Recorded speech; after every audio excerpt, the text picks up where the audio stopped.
அருமையான ஒரு வார்த்தை.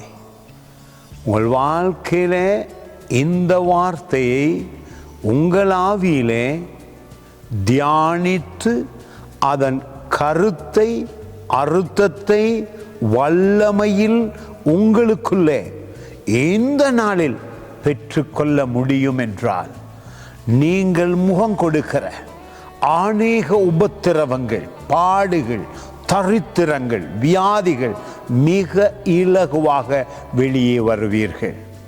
அருமையான ஒரு வார்த்தை 10ஆம் அதிகாரத்திலே 2 கொரிந்தியர் புத்தகத்திலே 3வது வசனம்.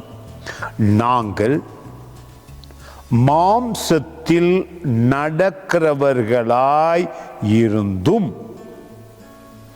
மாம்சத்தின்படி போர் செய்கிறவர்கள் அல்ல.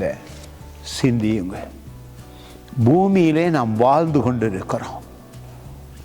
ஆனால் நம்முடைய வாழ்க்கை மாம்சத்திலே வாழும் பொழுது அன்றாட பிரச்சனைகள், வியாதிகள், துன்பங்கள், ஃபைனான்சியல் பண பிரச்சனைகள், கடன் தொல்லைகள், இவைகளுக்கு எப்படி முகம் கொடுக்கிறீர்கள்?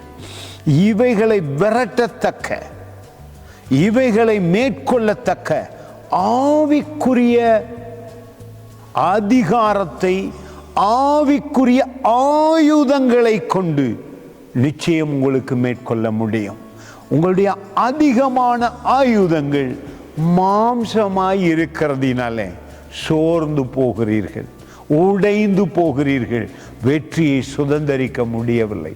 இந்த வார்த்தை சொல்லுகிறது, மாம்சத்திலே நீங்கள் பிழைத்து வாழ்ந்து கொண்டு இருந்தாலும் ஆவிக்குரிய ஆயுதங்களை பயன்படுத்தி உங்களுக்கு விரோதமாய் வருகிற காரியங்களில் வெற்றி பெறுங்கள் என்று தேவன் உங்களை பலப்படுத்துகிறார்.